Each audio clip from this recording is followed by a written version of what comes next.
예, 반갑습니다. 1회 모의고사고 통합전공하고 상경통합 모의고사 정답 및 해설 하도록 하겠습니다. 1번부터 차근차근 하나하나씩 풀게요. 1번은 보니까 회계적 이익을 기준으로 의사결정을 할 경우 문제점과 가장 거리가 먼 것은 우리가 재무관리에서는 회계적 이익보다는 뭔가 현금 흐름 이런 것들을 더 중요시 생각했었죠. 회계적 이익의 문제점이 뭐예요? 경영자 판단이 개입될 여지가 많은 게 문제점이죠. 그래서 1번이 정답입니다. 경영자 판단이 개입되면은 회계 처리 방식이 달라지고 회계 처리 방식이 달라지면은 이익이 달라지죠.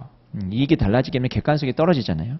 그런 문제가 있다라는 게 있고 2번이 그래서 회계 처리 방법에 따라서 이익이 달라질 수 있다는 문제점 맞죠. 그 다음에 화폐의 시간 가치도 고려하지 않죠. 회계적 이익은 불확실성을 반영하기도 어렵고요. 그 다음에 회계적 이익에 대한 개념도 모호하고요. 당기순이익 쓸 거예요. 영업이익 쓸 거예요. 뭐 정하기 나름이긴 한데 어쨌든 개념이 모호할 수도 있다라는 겁니다. 그래서 1번의 정답은 1번이고 2번 자본 예산에 관한 설명으로 가장 적절하지 않은 것은 1번부터 차근차근 보도록 하겠습니다.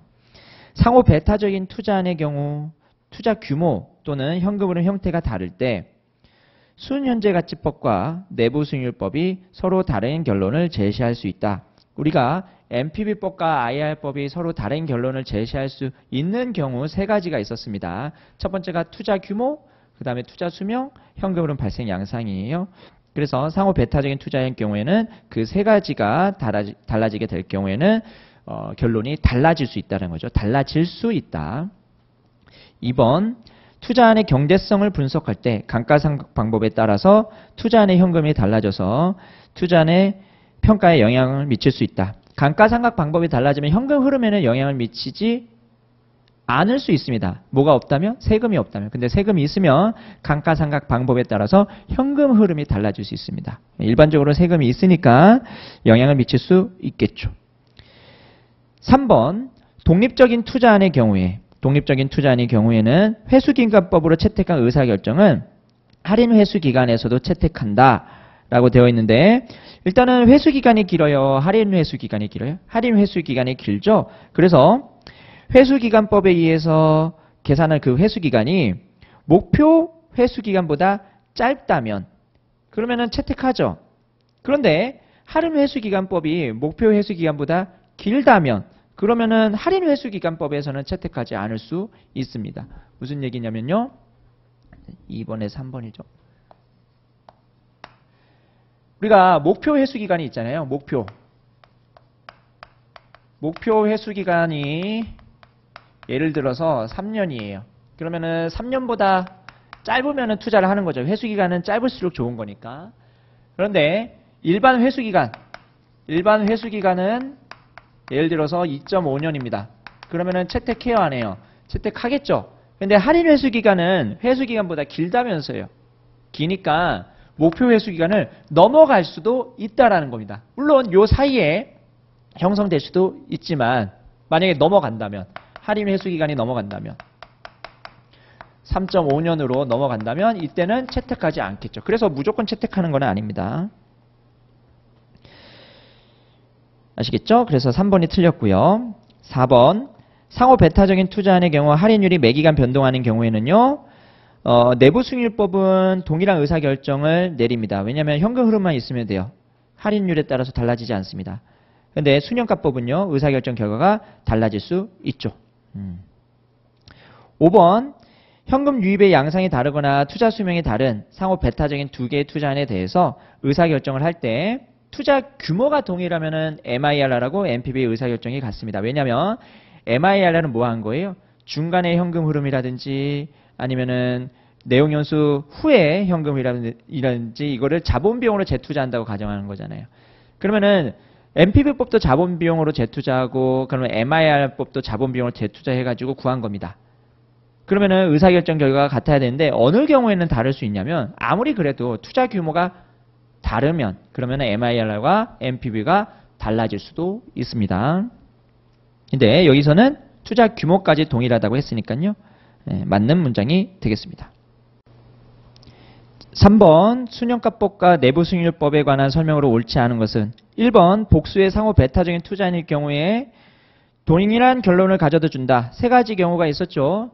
투자 규모 동일, 그 다음에 투자 기간 동일, 그 다음에 현금흐름 발생 양상 동일. 이렇게 하게 되면 동일한 결론을 가져다 줄 수 있겠죠. 그런데 만약에 규모 동일하고 투자 기간 동일한데 현금흐름 발생 양상 다르면은 그러면 다른 결론 제시할 수 있잖아요. 그런데 여기는 현금흐름 발생 양상이 없습니다. 근데 우리가 알 수 있어요. 어떻게 알 수 있냐면 단일 투자안이랍니다. 단일 기간이에요. 단일 기간.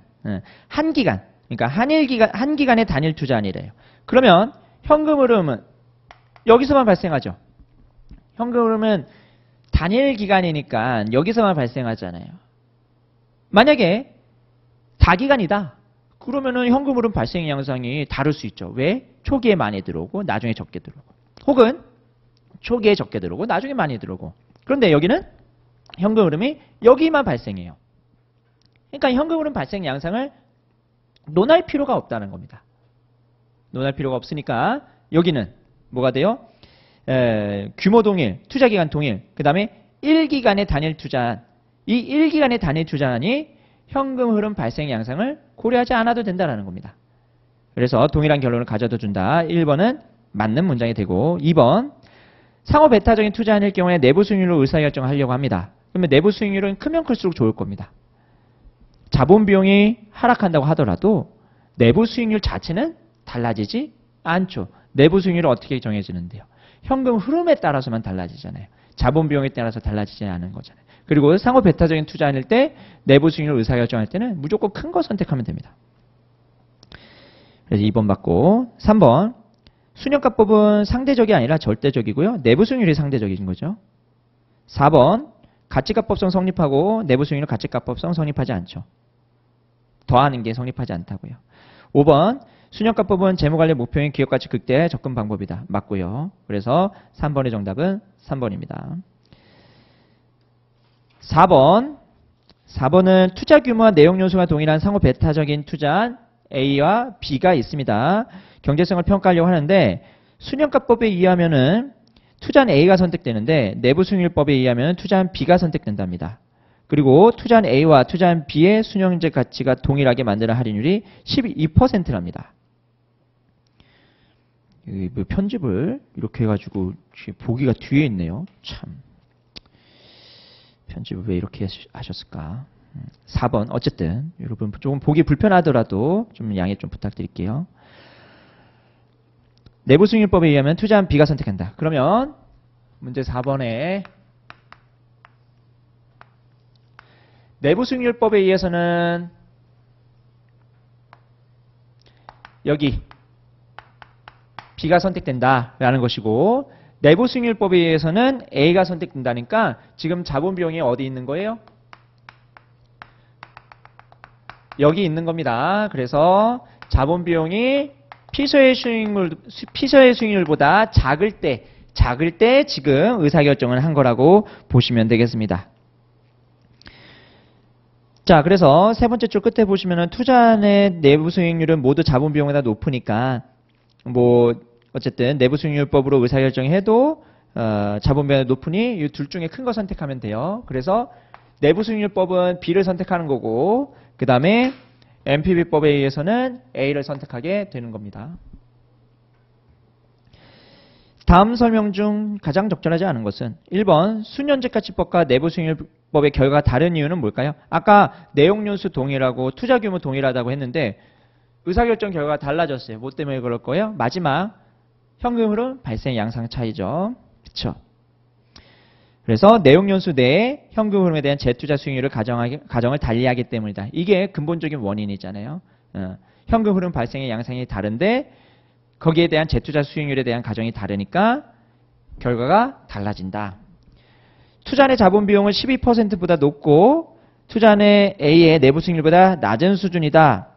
이렇게 되어 있는데 여러분 그 문제 세 번째 줄에 보시면은 투자안 A와 투자안 B의 순현재 가치가 동일하게 만드는 할인율이 12%래요. 그러면 여기가 피셔의 수익률인데 여기가 12%랍니다.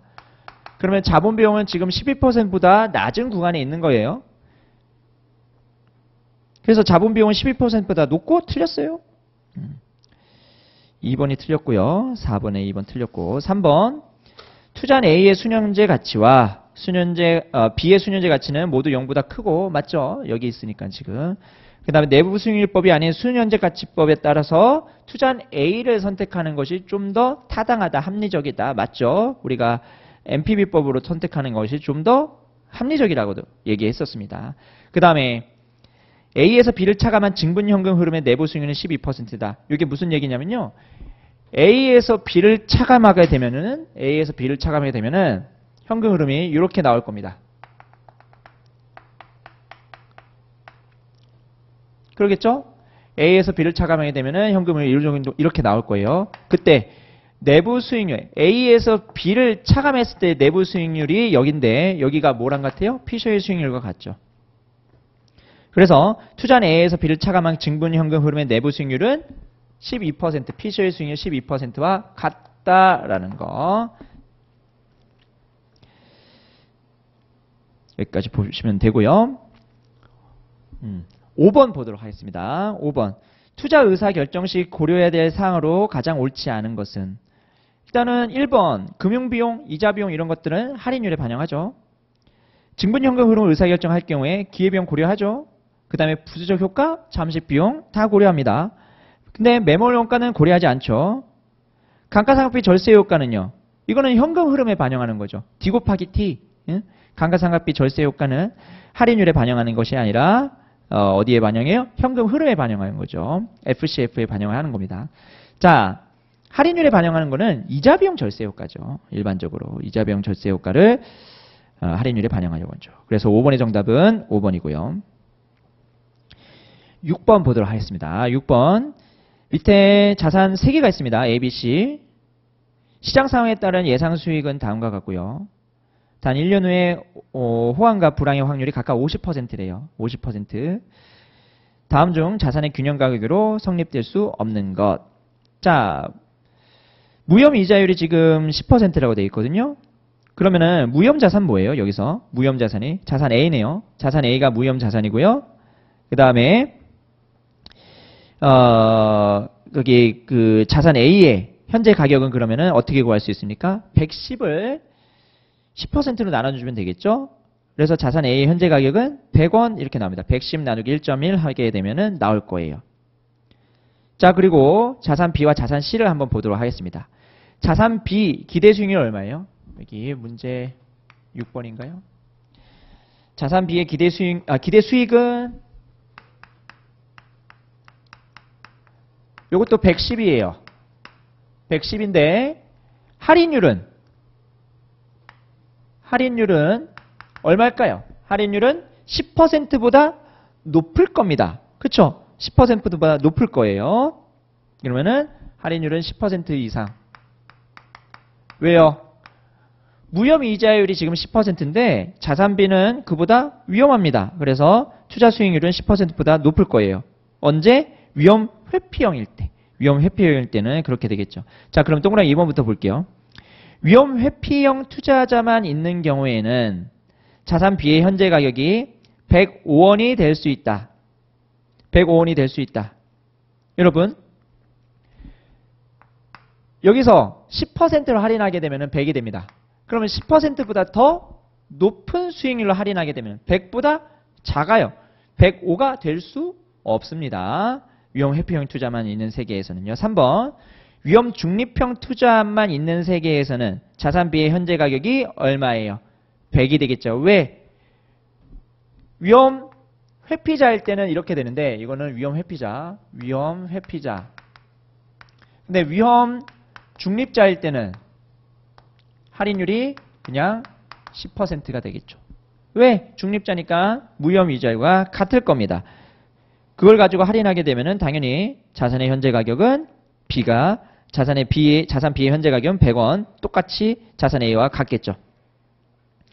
4. 위험 중립형 투자만 있는 세계에서 자산 C의 현재 가격은 얼마예요? 자산 C의 기대 수익은 일단 110 똑같습니다. 그러면 위험 중립형일 때는 10%잖아요. 위험 중립형일 때는 10%니까 100이 되고 만약에 위험 선호형 투자만 있는 세계에서는 105원이 될 수 있다? 이거는 될 수 있습니다. 만약에 위험 선호형이다. 그러면은 수익률은요. 10% 미만이 됩니다. 왜? 위험 프리미엄이 이제 양수가 아니라 위험 프리미엄이 음수잖아요. 그럼 무위험 수익률보다 작아질 수 있는 거예요. 그럼 무위험 수익률로 할인했을 때는 100이었죠. 그러면 그보다 더 작은 수익률로 더 작은 할인율로 할인하게 되면은 그러면 가격은 올라갈 겁니다. 그래서 105가 될 수 있다라는 거죠. 그래서 6번의 정답은 2번입니다. 7번 보도록 하겠습니다. 7번 CAPM과 APT 위험 프리미엄 가격 모형에 관한 설명으로 적절하지 않은 것은 1번 시장 포트폴리오는 위험 보상 비율이 가장 크죠. 비효율적인 포트폴리오보다 위험 보상 비율이 가장 큽니다.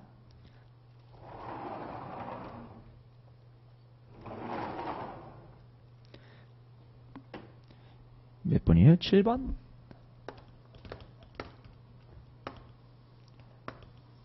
자, 여기에 위험에 대한 측정 지표로 보통 표준 편차 많이 사용하죠. 표준 편차. 나중에 SM을 가게 되면은 베타를 사용하게 될 거예요. 그 다음에 관련된 기대 수익률이 있는데 우리가 마코이츠의 효율적 투자선에서 가장 기울기가 큰 게 뭐예요? 시장 포트폴리오 M을 지나는 겁니다. 그리고 여기서 기울기가 의미하는 바가 뭡니까? 위험 한 단위에 대한 여기 있는 리스크 프리미엄, 여기가 RF라고 본다면 리스크 프리미엄이 가장 큰 거죠. 그게 바로 위험 보상 비율입니다. 그래서 시장 포트폴리오는 어떤 비효율적인 포트폴리오의 위험 보상 비율보다 크다. 즉 기울기가 크다라는 내용이에요. 그렇죠? 2번 개별 주식의 표준 편차가 시장 포트폴리오의 표준 편차가 작더라도 개별 주식의 베타는 1보다 클 수 있다라고 되어 있는데요. 개별 주식의 표준 편차가 시장 포트폴리오 표준 편차가 작아요. 근데 시장 포트폴리오 표준 편차는 체계적 위험만 있죠. 근데 개별 주식은 체계적 위험하고 비체계적은 같이 있습니다. 그러면은 체계적 위험만 있는 시장 포트폴리오, 그 다음에 체계적하고 비체계적이 같이 있는 개별 자산. 근데 베타는 체계적 위험만 가지고 우리가 얘기를 하죠. 그러면 체계적 위험이 지금 뭐가 더 커요? 시장이 개별보다 큽니다. 큰 상황이에요. 비체계적이 여기는 없어요. 요거는 있고요. 근데 요거 합친 총 위험이 어떻게 됐다고요? 총 위험이 개별 주식의 표준 편차가 시장 포트폴리오 표준 편차보다 작대요. 그러니까 개별 자산의 표준 편차가 시장 포트폴리오보다 작대요. 지금 요거죠. 요 상황에서 얘 비체계적 위험은 없고, 그러면은 얘가 개별 자산의 체계적 위험과 비체계적 위험 합친 게 총 위험인데 얘는 체계적 위험만 있어요. 그럼 당연히 여기는 체계적 위험만 비교하게 되면은 얘가 크겠죠. 그렇죠? 요거는 요거 두 개로 이렇게 뿜빠이 되는데 그러면 얘는 얘보다 더 작을 거 아니에요. 근데 얘가 얘보다 더 작다면서요. 그럼 얘가 얘보다 더 작겠죠. 그래서 체계적 위험이 지금 더 시장 포트폴리오가 큽니다. 그런 상황에서는 베타가 개별 자산의 베타가 1보다 작겠죠. 왜? 시장 포트폴리오 베타가 1이니까요. 살짝 어려운 질문인가요? 결국은 베타는 체계적 위험을 나타내는 측정 지표입니다. 상대적인 측정 지표죠. 대신에. 자, 3번. APT 모형은 차익거래 기회가 지속되지 않는다는 조건 등을 이용해서 적정 위험 프림을 도출하는 모형입니다. 그렇고요. 그 다음에 파마브랜치의 3요인 모형은 세 가지예요. 시장 포트폴리오, 그 다음에 기업 규모, 그 다음에 가치 요인. 거기서 가치 요인을 나타내는 하나의 시장 가치 비율이 바로 PBR, PER 이런 것들이 될 수 있습니다. 그래서 4번도 맞고, 자본시장선 아래에 위치하는 자산은 증권시장선에 위치한다. 지금 자본시장선이 지금 아까 그렸던 요 선입니다. 시장 포트폴리오를 지나는 거. 자, 시장 포트폴리오를 지나는 이 CML선 아래에 있는 자산이요. 아래에 있는 자산은 베타만 우리가 발라낼 수 있다면, 여기 있는 뭐 A라는 자산에 대한 베타만 발랄 수 있다면 우리가 SML에서 구할 수 있죠. 관련된 베타를 우리가 발라낼 수 있다면 수익률도 구할 수 있는 겁니다. 그래서 균형이라면 SML 선상에 있겠죠. 그래서 7번의 정답은 2번입니다.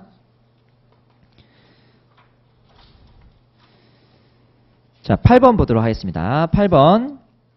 SML과 CML에 관한 설명으로 가장 적절하지 않은 것은, 일단 증권시장선은 기대수익률과 베타가 선형관계, 직선의 관계 맞고, 그 다음에 증권시장선을 이용해서 비효율적인 포트폴리오, 균형수익률을 구할 수 있다. 아까 봤었죠? 여기 비효율적이잖아요. 이 A라는 자산은 비효율적인데 그거에 대해서 체계적 위험만 발라낼 수 있으면 기대수익률을 구할 수 있습니다. 3번. 개별자산 A의 수익률과 시장 포트폴리오 수익률 간의 상관계수가 1일 경우에 SML식은 CML식과 일치한다. 우리가 CML식을 한번 볼까요? CML식은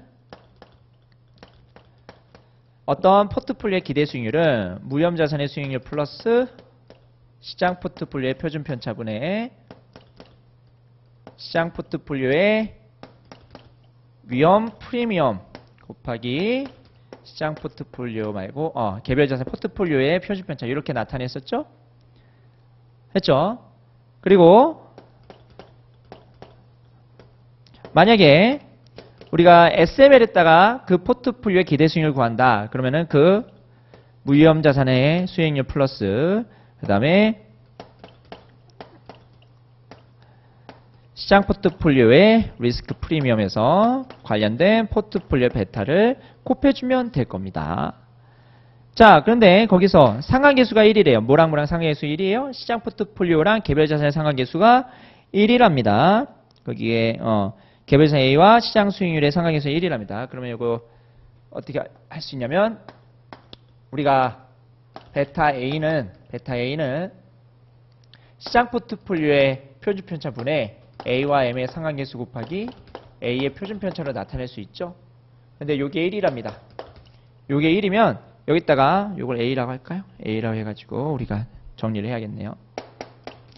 A다. 그러면은 여기다가 집어넣어가지고 우리가 정리를 하게 되면은 이렇게 됩니다. 여기 시장 포트폴리오의 위험 프리미엄에서 곱하기 여기 시장 포트폴리오의 표준 편차 분의 개별 자산의 표준 편차 이렇게 나타내고요. 여기는 CML식에서도 시장 포트폴리오 표준 편차 분의 리스크 프리미엄 나오죠. 요것도 시장 포트폴리오 표준 편차 분의 리스크 프리미엄 나오고 관련된 표준 편차를 곱하게 되면은 기대 수익률 나오죠. 그래서 식이 똑같아지는 거예요. 식이. SML과 CML 자체가 똑같아진다는 말이 아니고요. 식이 일치한다. 그래서 맞는 문장으로 보시면 되겠습니다. 그리고 항상 설명드렸죠. 시장 위험 프리미엄은 항상 0보다 큽니다. 시장 포트폴리오 위험 프리미엄이 0보다 커요. 베타가 1이거든요. 근데 개별 자산의 위험 프리미엄은 0보다 작을 수 있습니다. 베타가 0보다 작을 수 있습니다. 그래서 8번의 정답은 5번이고요. 9번 이자율 기간구조 이론에 관한 설명으로 가장 적절하지 않은 것은 1번 유동성 선호 가설에 따르면은 이자율이 하락할 것으로 예상되어도 유동성 프리미엄이 높다면은 우상향할 수도 있다라고 배웠었죠. 자, 그래서 유동성 선호 가설은 일반적으로 우상향하는 수익률 곡선이 그려집니다. 그런데 매년 이자율이 하락할 것으로 예상되는 게 너무 크고 그 다음에 유동성 프리미엄도 작으면은 뭐 하락도 할 수 있겠죠. 이론적으로는. 2번 볼게요. 우상향 수익률 곡선에 따르면 2년 만기 현물 이자율보다 1년 후 1년 동안의 선도 이자율이 작다. 이거는 우상향 수익률 곡선에 대한 내용에서 선도 이자율을 구하는 문제인데요.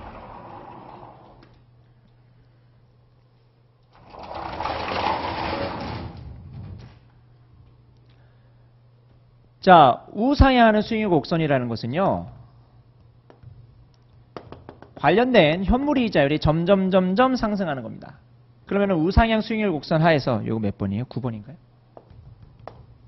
우상향 수익률 곡선 하에서 1 플러스 0R 2의 전체 제곱은 1 플러스 0R 1 곱하기 1 플러스 1F2 이렇게 되는데 여러분 예를 들어서 숫자를 넣어봐요. 10%고 얘가 12%입니다. 그러면 얘는요 몇 퍼센트가 돼요? 얘보다 커요 작아요? 요것과 요것의 평균, 기하 평균이 12%니까 당연히 12%보다 높을 겁니다. 그렇죠?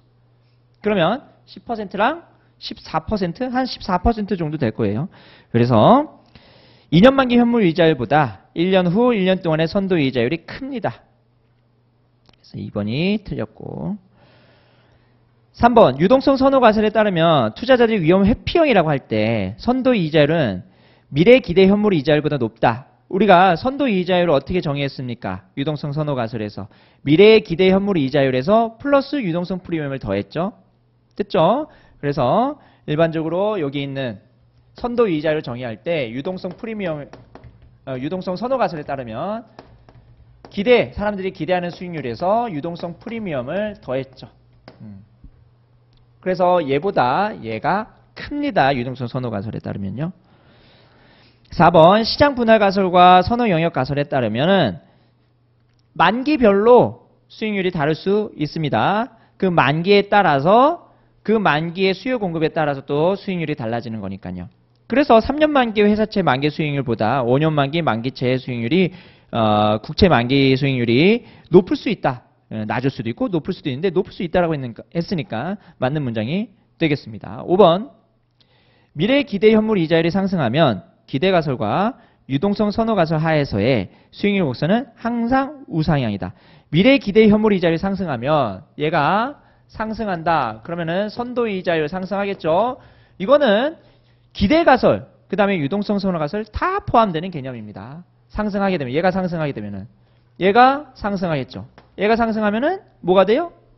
유동성 선호 가설이든 기대 가설이든 다 우상향의 수익률 곡선을 가지게 됩니다. 그래서 5번도 맞고요. 자, 10번 보도록 하겠습니다. 10번 듀레이션입니다. 1번 영구채 듀레이션 요 공식 암기하시면 됩니다. 수익률분의 1 플러스 수익률. 그 다음에 다른 조건이 동일할 때 액면 이자율이 낮은 이표채의 듀레이션이 더 길다. 액면 이자율과 듀레이션은 역액관계. 그 다음에 액면 채권은 발행 이후 시간이 경과하면 듀레이션이 짧아진다. 만기가 짧아지니까 듀레이션 짧아지죠. 4번 다른 모든 조건이 동일할 때 만기 수익률이 높은 채권일수록 금리 변화에 더 민감하게 반응한다. 만기 수익률이 높을수록 듀레이션은 작아지고 듀레이션은 작아지면 금리 변화에 덜 민감하게 반응하죠. 그래서 4번이 틀렸네요. 이표채의 듀레이션은 만기보다 짧다. 맞죠? 중간에 이자가 들어오기 때문에 실질 만기는 작아지는 거죠. 듀레이션은 우리가 실질 만기라고 했었잖아요. 자, 11번 보도록 하겠습니다. 기업 배당 정책에 관련된 설명 중 가장 적절하지 않은 것은 1번 배당을 많이 지급하게 되면은 자기 자본 대리 비용이 감소한다.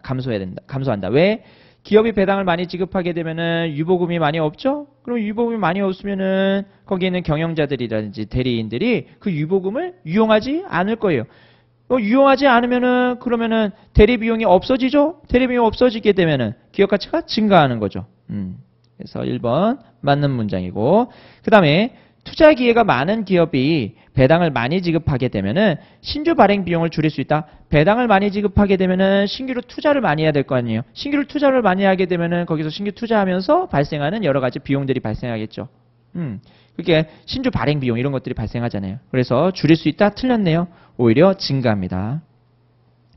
한계 세율이 높은 주주 입장에서는 배당 성향이 높은 기업을 회피하겠죠. 그렇죠? 배당을 많이 주는 것을 별로 안 좋아할 거예요. 세금을 많이 내잖아요. 4번 재투자 수익률이 상당히 높은 기업의 경우 배당 성향을 낮게 가져가야 기업 가치에 유리하다. 재투자 수익률이 높으면은 유보 많이 하면 되잖아요. 그렇죠? 그래서 맞는 문장이다. 배당 성향의 반대말이 유보입니다. 유보율.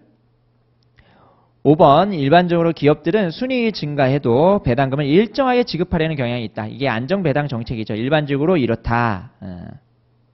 그래서 5번도 맞는 문장으로 보셔야 됩니다. 12번 보도록 하겠습니다. 12번 현금 배당과 자사주 매입입니다. 현금 배당, 자사주 매입. 현금 배당은 주주들한테 돈을 주는 것이고 자사주 매입도 주주들한테 돈을 주는 것은 맞는데 현금 배당은 주주들이 가지고 있는 주식은 그대로인 상태에서 돈만 줘요. 근데 자사주 매입은 주주들이 기업한테 그 주식을 넘깁니다. 그게 또 차이죠. 자, 결국은 요거를 비교하는 건데요. 1번 현금 배당 후에는 주가가 하락한다. 근데 자사주 매입은 주가가 하락하지 않을 수 있다. 그렇죠? 시장 가격으로 매입하냐, 시장 가격으로 매입하지 않느냐에 따라서 주가가 달라집니다. 그러니까 주가가 불변이거나 오히려 상승할 수도 있습니다. 그 다음에 2번 현금 배당과 자사주 매입 모두 EPS에 변화가 없다. 일단은 EPS가 어떻게 계산되는 거냐면 EPS는 12번이죠. EPS는 당기순이익을 주식수로 나누죠. 근데 현금 배당을 하든 자사주 매입을 하든 당기순이익은 그대로입니다. 당기순이익은 그대로인데 뭐가 달라져요? 주식수가 달라지죠. 현금 배당은 주식수는 그대로인데 자사주 매입은 주식수가 어떻게 돼요? 감소하잖아요. 그래서 EPS는 자사주 매입이 늘어납니다. 그래서 정답 2번이 틀렸고요.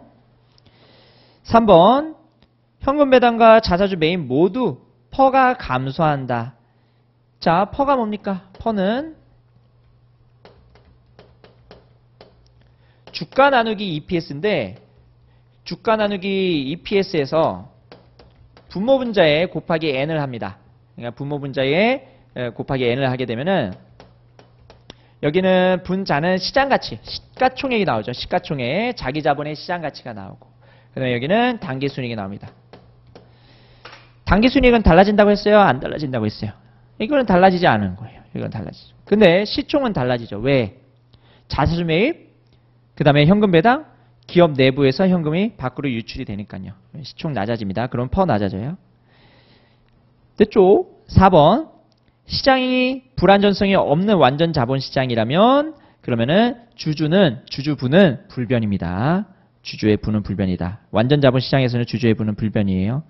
그 다음에 5번 세금을 고려하는 경우 자본이득세율이 배당소득세보다 낮다면 일반적으로 배당소득세율이 좀 높거든요. 그럴 때는 뭘 더 선호할까요?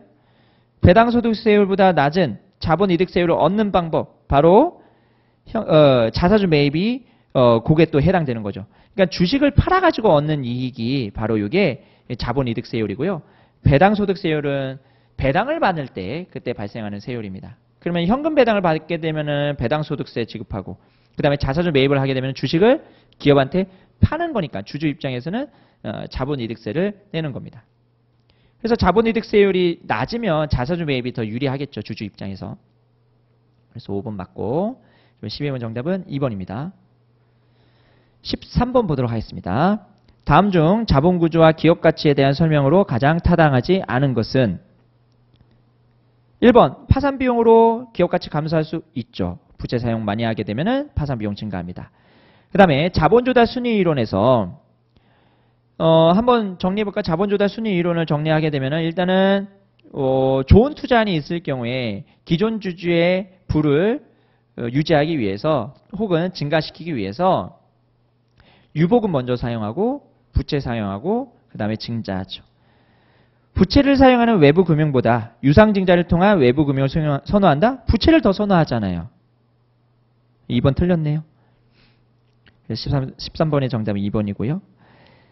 3번 파산비용 이론에서 부채기업 가치는 무부채기업의 가치에서 레버리지 효과, 즉 레버리지 이득, 그 이자 비용 절세 효과에 대한 현재 가치 부분이죠. 그거를 더하고 그 다음에 파산비용의 기대가치에서 파산환율을 곱한 값 차감해서 부채기업 가치를 구합니다.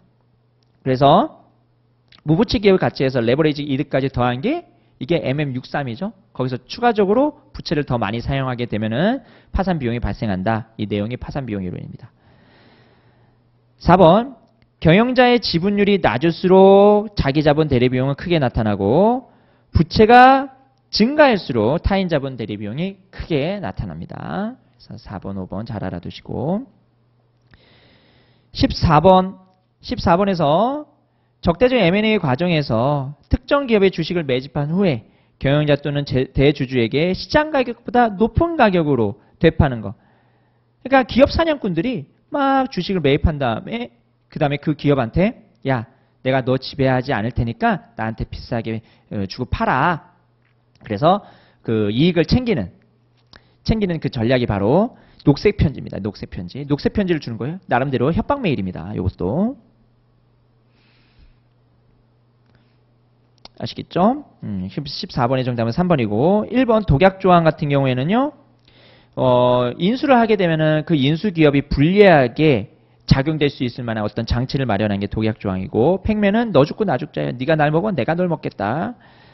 영매수 전략이라고도 하죠. 그 다음에 왕관의 보석은 핵심 자산을 팔아버리는 겁니다. 그 다음 황금낙하산은 만약에 인수가 된 후에 거기에 있는 경영진이 잘릴 때 퇴직금 이외에 거액의 보상을 지급하는 제도가 황금낙하산이죠.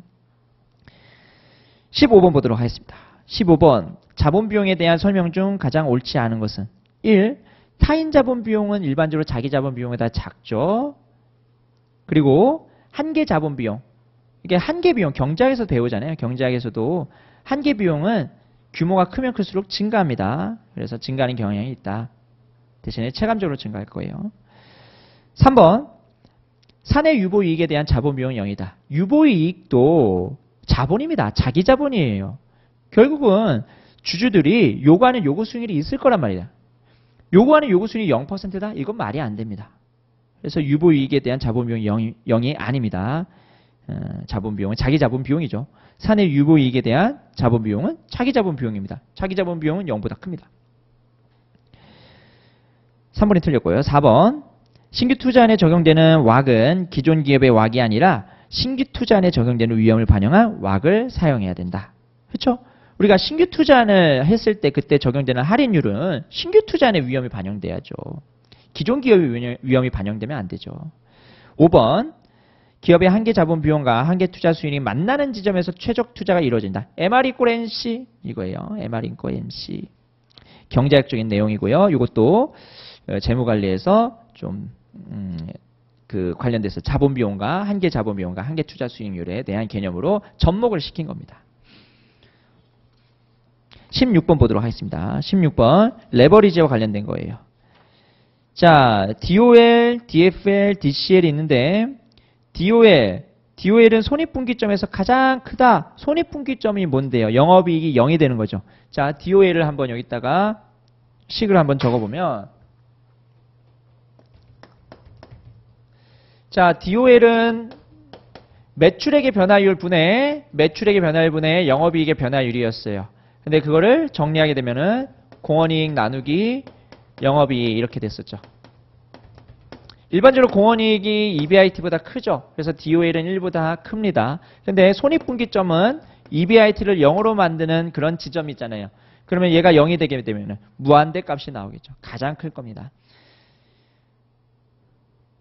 했죠?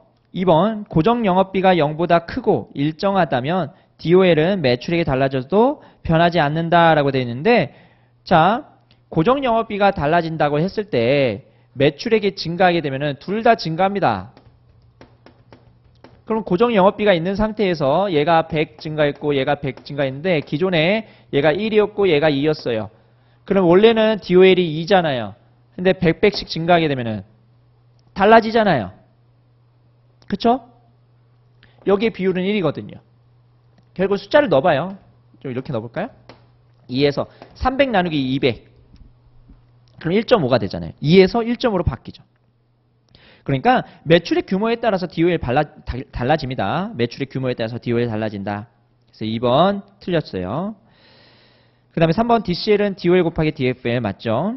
4번 영업이익이 0보다 작은 경우에는 DOL이 음수가 나타나는데 이는 매출액 증가에 따라서 영업이익이 감소함을 의미하지 않는다.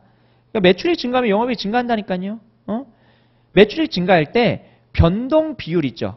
변동 비율이 100% 초과가 아닌 이상 물건 팔 때마다 일단 이익이 발생돼요.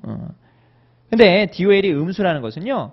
공원이익보다 고정비가 더 컸기 때문에 음수가 일시적으로 발생이 됐는데 거기서 매출액이 커지면은 당연히 영업이익은 커지겠죠.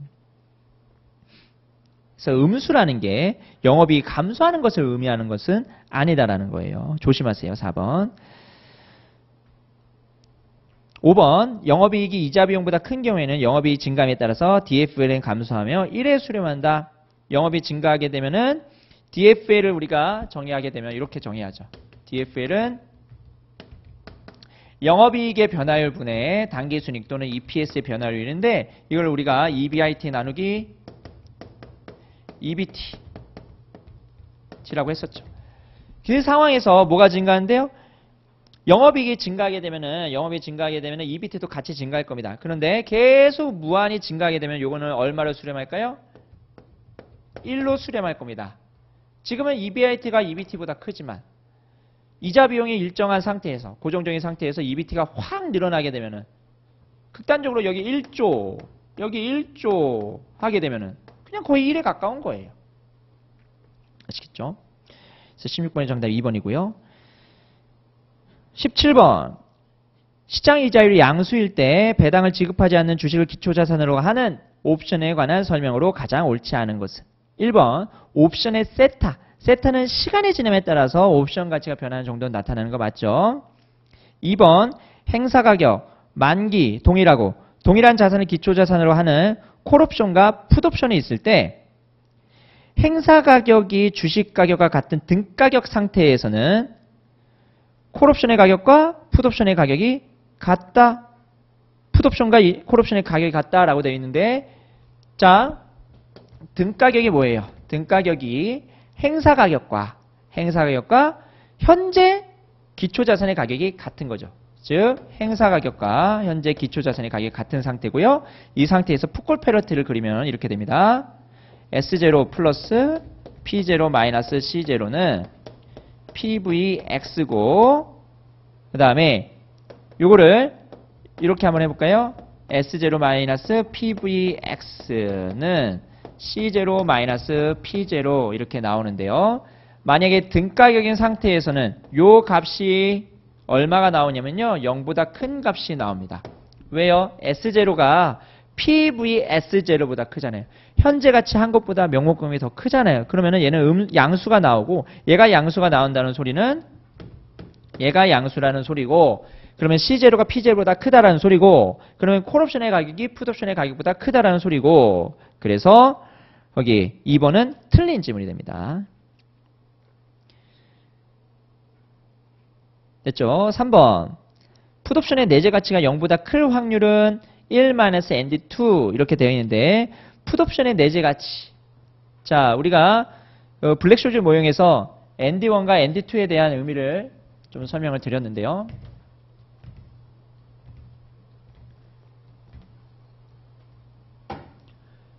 몇 번이에요? 17번. 여기 17번 여기 있네요. 요거과 관련해 가지고 추가적으로 ND1이 뭡니까? ND1. ND1은 콜옵션의 델타입니다. 콜옵션의 델타. 그 다음에 ND2는 뭐예요? ND2. 블랙쇼즈 모형에서 ND2는 이거는 콜옵션이 행사될 확률입니다. 위험중립 파에서의 콜옵션이 행사될 확률. 콜옵션 행사될 확률. 행사될 확률이고 콜옵션의 행사될 확률이 예를 들어서 얘가 0.5, 50%다. 그럼 풋옵션의 행사될 확률은 얼마일까요? 풋옵션의 행사될 확률은 동일한 행사가를 기준으로 해가지고 이쪽은 콜옵션의 행사될 확률, 이쪽은 풋옵션의 행사될 확률 이렇게 생각하면 결국은 콜옵션의 행사될 확률 플러스 풋옵션의 행사될 확률은 1이 돼야 되는 겁니다. 그러면 1-ND2 여기서 1-ND2 한 개의 풋옵션의 내재 가치가 0보다 큰 확률 즉 풋옵션의 내재 가치가 0보다 큰 확률이 행사될 확률인 거죠. 4번 옵션의 시간 가치는 잔여 만기가 길수록 크다. 만기가 많이 남아있으면 그만큼 시간 가치도 큽니다. 그 다음에 5번 옵션의 델타는 항상 1보다 작거나 같고 양수의 값을 가진다. 콜옵션의 델타는 양수의 값을 가집니다. 콜옵션의 델타가 뭔데요? 콜옵션의 델타라는 것은 주가지수가 변했을 때, 기초자산의 가격이 변했을 때 관련된 콜옵션의 가격이 얼마나 변하는지 나타내는 게 바로 콜옵션의 델타입니다. 그러면은 주가가 상승했을 때 콜옵션의 가격은 어떻게 돼요?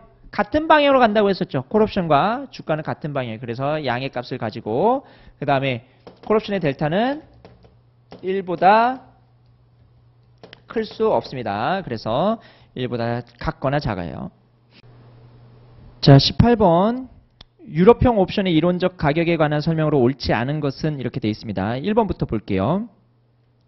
다른 조건이 동일할 때 배당을 지급하는 주식을 기초자산으로 하고 있는 콜옵션의 가격, 배당을 지급하는 주식을 기초자산으로 하고 있는 콜옵션입니다. 그리고 배당을 지급하지 않는 콜옵션의 가격이에요. 뭐가 더 높아요? 배당을 지급하는 것이 지급하지 않는 것보다 더 낮습니다. 그러니까 지급하는 것이 콜옵션의 가치를 더 낮게 만든다고. 왜냐하면 배당을 지급하게 되면 기초자산의 가격이 낮아지거든요. 기초자산의 가격이 낮아지면 콜옵션은 낮아집니다. 그래서 배당을 안 하면 기초자산의 가격이 상대적으로 높잖아요. 그럼 콜옵션 가격이 높아요. 그래서 1번 맞고 2번 풋옵션의 가격은 행사가격의 현재가치보다 작다. 자, 풋옵션의 가격은요. 행사의 현재가치보다 작습니다. 풋옵션의 가격은 행사가격의 현재가치보다 작고 행사가격의 현재가치 마이너스 기초자산의 현재가치보다 큽니다. 그래서 2번 맞는 문장이고요. 풋옵션의 가격의 범위를 생각하시면 어렵지 않게 풀 수 있을 겁니다. 3번 만기와 기초자산이 동일한 콜옵션과 풋옵션이 있을 때 기초자산의 가격에 따라서 행사가격이 낮은 풋옵션의 가격. 자, 행사가격이 낮으면 풋옵션 가격이 높죠? 높죠? 자, 근데 행사가격이 높은 콜옵션. 일반적으로 낮죠? 낮은데, 풋옵션의 가격이 콜옵션의 가격보다 낮을 수 있다? 어떤 경우에 이럴 수 있냐면, 기초자산의 가격이 엄청 높을 때.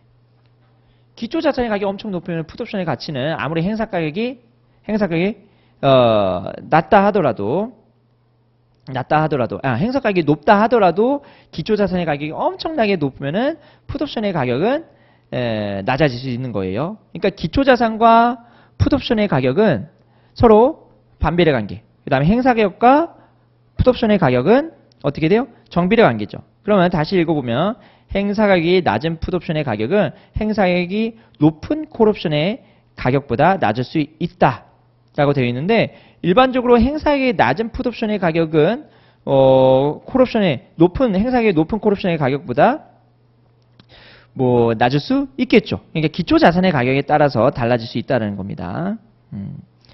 기초자산의 가격이 엄청나게 높으면은 행사 가격과 거의 상관없이 풋옵션의 가격이 낮아질 수 있어요. 4번 다른 조건이 동일할 때 잔여 만기가 길게 남은 콜옵션의 가격은 잔여 만기가 짧은 콜옵션의 가격에 비해서 낮다. 자, 잔여 만기가 길게 남은 콜옵션의 가격. 만기랑 콜옵션은 어떤 관계예요? 만기가 길수록 콜옵션의 가격은 크죠. 그래서 만기가 길게 남은 콜옵션 가격이 낮다라고 했으니까 틀렸네요. 4번이. 만기랑 콜옵션은 정의 관계입니다. 요거는 암기사항이죠. 잘 정리를 하셔야 돼요. 3번이 조금 까다로운데 답을 4번으로 고르는 데는 크게 어려움이 없을 겁니다. 5번 콜옵션의 가격은 기초자산의 현재 가격에서 행사 가격의 현재 가치를 차감한 값보다 크거나 같다. 자, 콜옵션의 가격의 범위를 보면은 기초자산의 현재 가치보다는 같거나 작고, 기초자산의 현재 가치에서 행사 가격의 현재 가치를 차감한 것보다는 같거나 크고, 그래서 기초자산의 현재 가격에서 행사 가격의 현재 가치를 차감한 것보다는 같거나 크다. 5번 맞고요. 19번 보도록 하겠습니다. 다음 선물 계약에 관련된 설명 중 가장 적절하지 않은 것은 1번 베이시스가 뭐예요? 베이시스가 현물 가격에서 선물 가격을 뺀 겁니다. 그럼 베이시스가 음수라는 것은요. 베이시스가 음수다. 그러면은 현물 가격에서 선물 가격을 차감한 게 베이시스인데, 이게 음수다라는 것은요, 선물 가격이 더 큰 거죠. 선물 가격이 더 큰 시장을 우리가 콘텐고 시장이라고 부릅니다. 2번, 현물 시장에서 매도 포지션을 한 상태에서 선물을 매수하는 것을요, 우리는 매수 해지라고 부릅니다. 이거는 용어 정리죠. 그 다음에 보유 수익률이 없는 완전 자본 시장에서는 이론적으로 백어데이션 시장 상태다라고 되어 있는데, 우리가 선물 가격을 우리가 F라고 보통 본다면, F는 현물 가격 S0에서 뭘 더합니까? 이자 더하고요. 그 다음에 보유 비용 더하고요. 그 다음에 보유 수익 뺍니다. 보유 수익. 이런 상태에서 만약에 보유 수익이 없다라고 한다면 일반적으로는 F가 S0보다 크겠죠. F가 S0보다 크면은 콘텐고 시장 상태죠. 이론적으로. 그래서 3번은 틀렸습니다. 4번, 현물 가격 하락 위험을 해지하기 위해서는 우리가 어떻게 해야 돼요? 매도 해지, 선물을 매도해가지고 우리가 현물 가격 하락 부분에 대해서 상쇄를 시켜야겠죠. 선물을 매도하게 되면은 가격이 하락하게 되면은 이익을 얻는 거죠. 그 다음에 5번, 선물 매입자가 했죠. 선물 매도자가 투기자의 입장이다.